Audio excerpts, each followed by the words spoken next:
talked about not wanting to be remote from us. Yes. Congressman Olver last week called for, after the 2010 district census, redistricting so that the first district included Hampden County and gave Northern Worcester County and Middlesex County back to some other district when they rewrite it. Do you support Congressman Olver's proposal, or would you support a proposal to redistrict Northern Worcester County out of your district? And I have a different view because I'm from Southern Berkshire County, and this is one of the furthest places. Maybe Pepperell is the only place I could go further from Ashley Falls in the southwest corner of my district. But my view from where I'm sitting is I'm very concerned because I think Congressman Olver's proposal was that it just be the 4 western counties yes. of Massachusetts, which of course would then let you guys go fend for yourself in some other district. Of course, these decisions are not going to be made at the federal level. At the State House. Exactly. This is done in our state legislature. But I have concern for our small rural communities because I come from one very similar to yours, but quite a ways away. And that is, if Springfield were brought into a new first district, such as Congressman Olver proposes, it would so unbalance the demand from the federal government that I'm concerned the rural communities would suffer, and Springfield, with its great population, its great needs, would take the lion's share. Presently, the first district doesn't have to have Springfield or Worcester included. So I'm not sure that I do agree with the congressman's proposal. And it's a very complicated subject, and it's one the state legislature will have to wrestle with, and I would certainly like to help them to allow me some input, but I'm more a rural person and smaller city person than concerned with the intense needs of a city like Springfield or Worcester. And I believe they have their needs and should have their representation.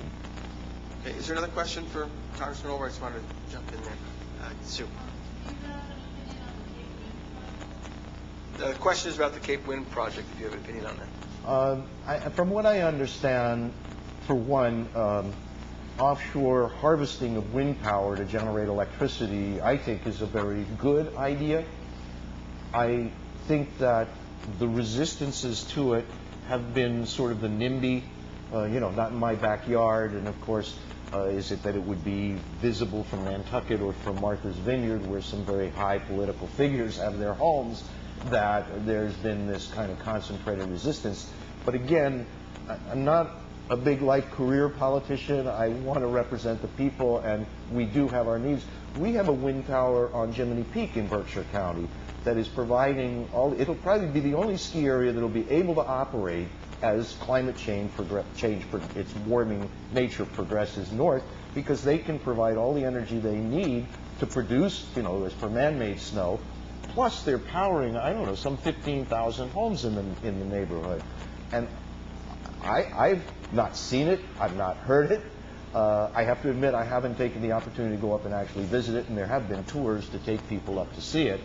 But I think it's a magnificent thing, and I think there are very limited places that large wind gathering towers can go, because I remember some of the planning meetings that were going on in the years ago in the proposal for that. But there was at one time back in the 70s a professor at the University of Massachusetts in Amherst who was proposing wind towers be placed some 12 miles offshore. And I'm not sure where Cape Wind is actually located. Again, I'm against the New York border, so my awareness of the geography out off the Cape. Do you know how far offshore these towers at Cape Wind were proposed? I'm not sure exactly. Views from where, though? From Martha's Vineyard, from the Cape itself? Both. As far as I know, at sea level, the horizon is not 12 miles away if you're at sea level. Now, of course, these towers are up above sea level. But this professor back in the 70s was proposing if we could put wind towers, almost like those oil drilling rigs, but not to damage the environment as could happen if an oil rig failed, but to support wind towers, that there is a continuous on and offshore breeze as the tides come and go, as the day and night comes, that would keep those towers moving, the windmills running either in one direction or the other, almost 24/7. He had another wrinkle on his plan, and that was that the electricity that was gathered would be used in a process called electrolysis, which is to separate water into hydrogen and oxygen right on the platform. Some of the energy would be used for compressors to store the gases. The boats that would come out from shore would be bringing empties, picking up full bottles, would be running on hydrogen. The trucks onshore that would be bringing back empties and picking up the full bottles from the boats would be running on hydrogen. And so a whole hydrogen economy he envisioned back in the 70s, but the main power, the source of energy, was this free wind energy, but 12 miles offshore, and I don't think that would really provide much opportunity for people on land to see, if that's the big objection. But I'm going to tell you, I'm so deeply concerned about us this coming winter. The Northeast is the heaviest user of oil for heat. Back our way on the radio, we've got a pellet stove store that's advertising to sell pellet stoves, saying you can heat your home with average home for about $750 in pellets a year. Filling an oil tank today is over $1,000. We've been concerned about our elders and our working poor who are having to decide between that bag of groceries or life-giving medicine. Now we're going to throw into that burden an extra $1,000 a tank full for oil. Are we going to be able to keep ourselves warm this winter?